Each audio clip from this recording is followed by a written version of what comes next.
Hello and welcome to Lofty Pursuits and Public Displays of Confection in Tallahassee, Florida. I'm Greg and today we're going to make some conversation candy. Conversation candy is that type of candy with a message on it, like you'd get in Valentine's Day, which is a good thing, because we're making some candy for Valentine's Day that says, "Let's kiss." This candy cooling table was made during the Victorian period in the late 1800s, and I've become a bit affectionate to that period. So I thought I'd treat my wife this year, and I tracked down a late 1800s Valentine's Day card, also from the Victorian period, and it had the manufacturer's name embossed on the back. I started researching the company, and as you do, I went down an internet rabbit hole and I found a wonderful story about a lady named Esther Howland. She owned the company that made this very greeting card.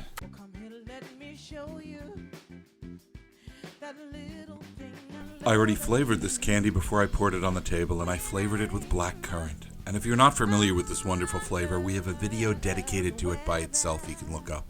And the colors I decided to use, and I'm now stirring into the hot sugar and boiling off the water that's in the food coloring, is based off the flavor. The outside wrap's going to be purple with stripes of green, and the insides of the letters are going to be black, and I picked black for legibility, because it's going to be 8 letters in this little piece of candy. Let's kiss.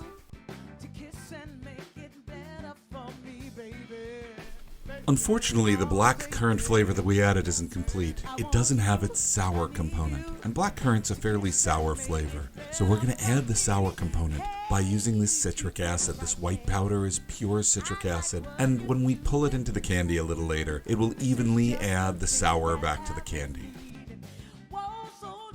The candy is cooled quite a bit now on the table.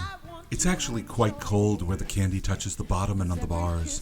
And that means those sides are semi-gelatinous right now. The inside's still liquid, cooler than it was before, but liquid. We're going to take advantage of this point to cut the colors apart. The really hot bits will drip out, and the cool bits will heat up a little bit more. And this means we'll have evenly consistent colors at the end, because this is when the colors really get stirred into the candy.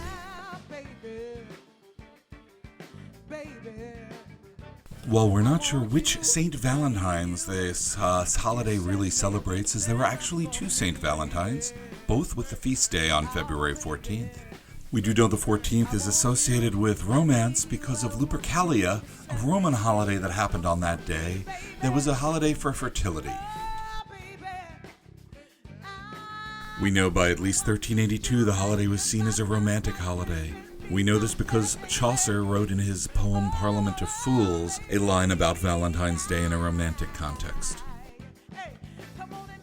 The first Valentine's Day greetings, of course, were handwritten, and the Duke of Orleans did this in 1415 when he referred to his wife as his beloved Valentines in a letter he wrote. The Duke was captured during the Battle of Agincourt, and he wrote this note when he was in prison before his release.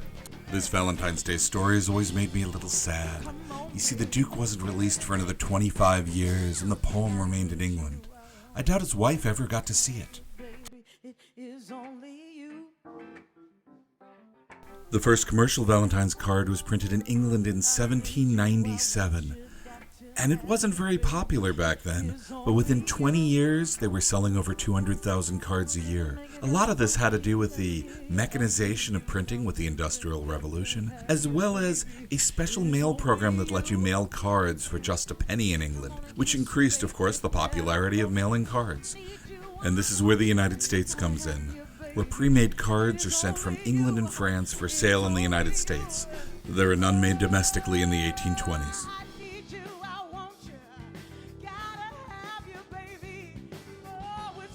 The candy has been transformed to a white by putting it on this pulling machine. The air bubbles that are folded in make the candy look white. Now, if you want to try this candy for yourself, it's part of our Image Candy Variety assortment. You can buy it off our website, www.pd.net. We ship it worldwide. Now it's time to start building the letters inside the candy. We're going to start with the letter I in KISS.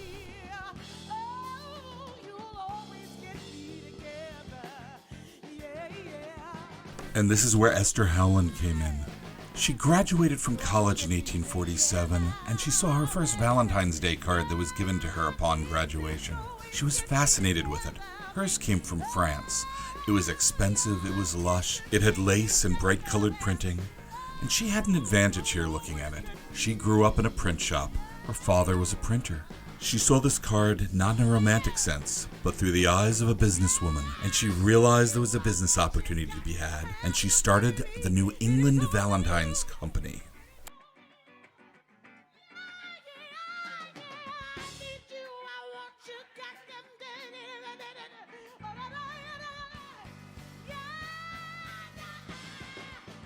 So through the family business, she ordered materials from England and from New York, the finest lace and the finest colored things for her cards, and she made a dozen samples. She had an advantage. Her brother was a traveling salesman for the family company. Her brother took the samples around on his rounds, and she had her fingers crossed, it seems. She was hoping for $200 worth of wholesaled cards. That would have been a lot back in 1847. I can only imagine what her reaction was like when her brother had sold $5,000 worth of the cards.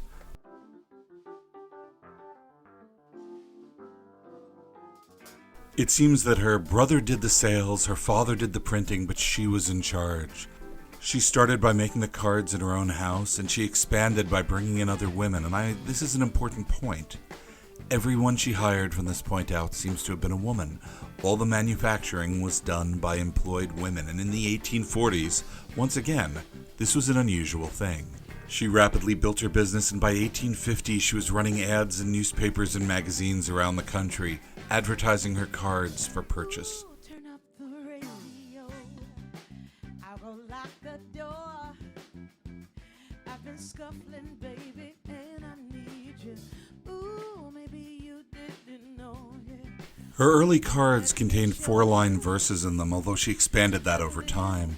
The 4-line verse was a standard for European cards, and they'd been coming into the country for about 50 years at this point. But she was the first person to commercialize Valentine's Day cards in the United States. And this is when she started calling her company the New England Valentine's Day Company. You're always pulling me back together, baby. Baby, I want you, I need you to kiss and To distinguish herself from the competition, she expanded her line. Her basic cards would go for $0.05 each, but you could get more advanced ones with gilded lace, hidden pockets, expanded accordion designs. Some of these were done for cool things, like the hidden pocket could hold a private note, or a lock of hair, or even an engagement ring. These more complicated cards sold up to $1.50, which was a very large sum for a greeting card, but apparently they sold. She was particularly known for inventing the paper spring hinge, and you can see that here on the card I got for my wife. This hinge would allow for multiple layers of lace and print, so that the card had a 3D effect.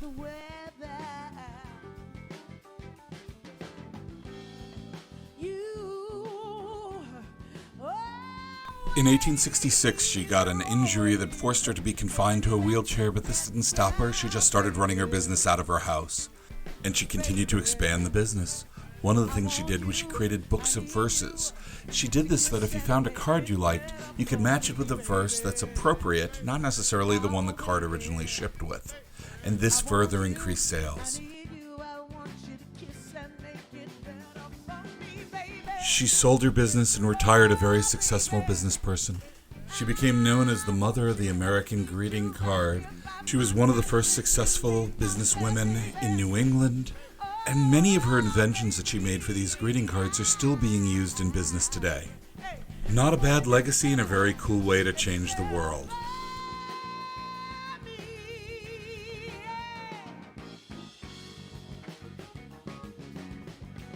So we built all the letters in a stack, we've wrapped them in white, and then we wrapped them in a color outer wrap. And now we're sizing it down. It's a lot of hard work, but the trick here is to size it without distorting it, so that each piece of candy has those giant letters that I made in it, scaled down to a tiny size and still be readable. The candy is kept hot and rolling on our batch roller, and as we size it down, the logs cool quickly. And then we cut them into individual pieces.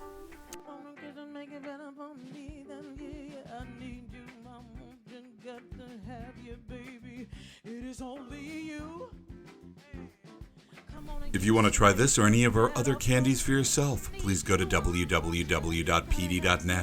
We ship worldwide.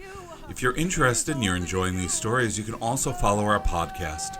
Our podcast is also called Lofty Pursuits. You can get that anywhere podcasts are downloaded, or you can go to our website and click on the podcast button. Only you can make it better for me. Say I need you and I want you, baby. Only you, only. You always get me together, baby. Your kisses always get me together, baby. Oh, your kisses make it better for me. Oh, you'll always. And now to see how the candy came out. It's going to join an assortment pack, which is going to include several phrases like be mine, love, things like that, as well as some hearts and a rose. A wonderful Valentine's Day assortment.